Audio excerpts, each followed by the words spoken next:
இன்னைக்கு வந்து எத்தனையோ கோடி தேர்ந்ததுக்கு அப்படி இப்படி ஏதோ சொல்றீங்க. இப்பதான் சண்முக பாண்டியன் படைத்தலைவன் ரிலீஸ் ஆச்சு, எல்லாரும் பாத்தீங்களா? 2013 சண்முக பாண்டியன் நடிக்க வந்தாப்புல. இன்னைக்கு 2025, 12 வருஷமா 3 படம் நடிக்க. இல்ல அந்த 12 வருஷத்துல 3 பாகுபலி கொடுத்தாப்புல, எதுவும் இல்ல. இதுதான் உண்மையான நிலை. தேவையில்லாத அவதூறு தேமுதிக மேல.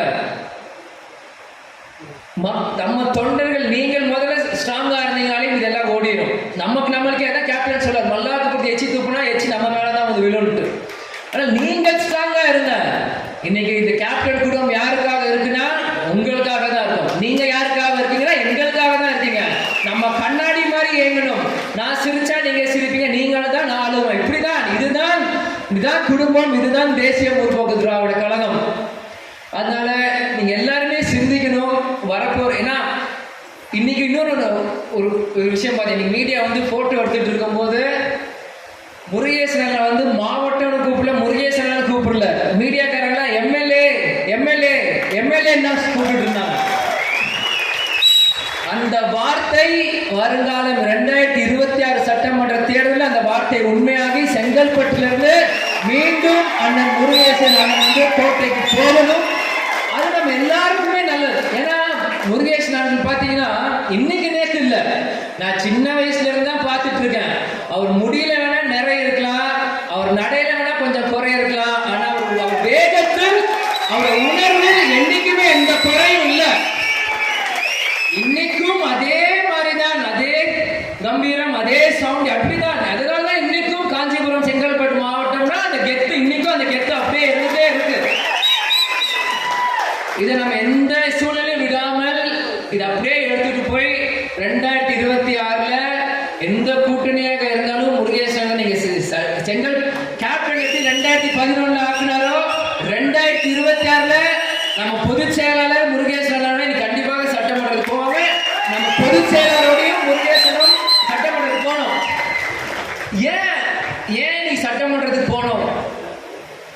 இன்னைக்கு நான் இன்னொன்னு சொல்றேன், பாலிடிக்ஸ்னா என்ன ஸ்டூடெண்ட்ஸ் உங்களுக்கும் தெரியணும். இன்னைக்கு விஜயகாந்த் நல்லவர், விஜயகாந்த் நல்லவர், விஜயகாந்த் நல்லவர் எல்லாருமே சொல்றீங்க. இன்னைக்கு ஒரு கட்சியா நம்ம ஆரம்பிக்கும் போது சில விஷயங்கள் நீங்க புரிஞ்சுக்கணும்.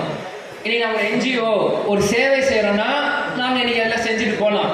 ஆனா இன்னைக்கு ஒரு கட்சியா நாங்க ஆரம்பிக்கிறப்போ எதுக்காக நான் கோட்டைக்குள்ள போகணும்னா மக்கள் பிரச்சனை பேசுறதுக்காக 100% சொக்கத்தாங்களோட வாரிசுகள் உள்ள போகணும். அதுக்காக தான் இன்னைக்கு நீங்க எத்தனையோ பேர் வந்து மனு கொடுக்குறீங்க, இந்த உதவி செய்யுங்க அந்த உதவி செய்யுங்க, நீங்க எத்தனையோ பேர் கேட்குறீங்க. இன்னைக்கு கேப்டன் பாக்கெட்டோ இல்லை கேப்டன் குடும்பம் பாக்கெட்டோ இல்லை தேசிய முற்போக்கு திராவிட தொண்டர்கள் பாக்கெட்டோ அக்ஷய பாத்திரம் இல்லை. இன்னைக்கு நேரத்தில் 45 வருஷமா மக்களுக்காக செலவு செஞ்சுட்டே இருக்காங்க இந்த கட்சிக்காரங்க. ஆனா இன்னைக்கு அவங்க தயங்கல, ஓடல, எங்கேயும் போல. இன்னைக்கும் அதே கெத்தோட அதே கேப்டன் ரத்தத்தோட இன்னைக்கும் நிக்கிறாங்க, எங்கேயும் போகல. இருந்தாலும் அந்த எம்எல்ஏ அந்த எம்பி அந்த கவுன்சிலர் எதுக்கு ஆகணும் தேமுதிக அப்படின்னா மக்கள் பிரச்சனை கேட்க உங்களுக்கு வர வேண்டிய காசை கரெக்டா வந்து கொடுத்தாதானே மக்கள் பிரச்சனை முடியும். வர வழியிலே யூட்டன் போட்டு எங்கேயோ போனா மக்களுக்கு எப்படி பிரச்சனை தீரும்? அதை 5 வருஷம் தேமுதிக இருந்தாங்க. 2011-16 வரைக்கும் ஒரே ஒரு ஊழல் சொல்ல முடியாது எம்எல்ஏ மேல. துரோகங்கள் இருக்கு, அது இல்லைன்னு சொல்லலாம். ஒரு ஊழல் இருந்திருக்கா? அதுதான் கேப்டன் வளர்ப்பு, அதுதான் தேமுதிக. மீண்டும் ஒரு வாய்ப்பு கொடுங்க, கொடுத்தாதான் தெரியும். எலெக்ஷன் நேரத்தில் சொல்ற மாதிரி 100 சோறும் பீரும் உங்க 5 வருஷம் வயத்தை நிரப்பாது. 5 நிமிஷத்துல கேஸ் ஆகும், யூரினம் வெளியே வந்துடும். அதுதான் உண்மை. மக்களே நீங்கள் சிந்திங்க. இன்னைக்கு ஒரு 30 வயசுல நான் வந்து நின்று பேசிட்டு இருக்கேன். எனக்கும் தான் உங்க மாதிரி ஸ்டூடெண்ட்ஸ், எனக்கும் தான் பல கனவு இருக்கு. நானும் தான் ஆர்கிடெக்சர் படிச்சேன், எனக்கு தான் ஃபாரின்ல போகணும், வேலை பார்க்கணும். எனக்கு எதுக்குப்பா வெள்ளை சட்டை போட்டு நான் பாட்டு ஜங்கு ரோடெல்லாம் நடக்கணும்? எனக்கும் தான் இருக்கு. உங்களே மாதிரி யங்ஸ்டர் தானே நானும். கொஞ்சம் இடைவேளை, நானும் உங்க அப்பா வயசு உங்க அண்ணன் வயசு கொஞ்சம் கேப் தான் நம்ம 2 பேருக்குமே. நீங்க ஜென்சினா மில்லியனியல், அவ்வளவுதான். பெரிய வாய்ப்பு சேஞ்சஸ்லாம் இல்லை. இருந்தாலும் ஒரு 10 வருஷம் நான் இங்க நிற்கும் போது உங்க வயசுல இருக்கும் போது நான் வந்து நின்றுருப்பேன்.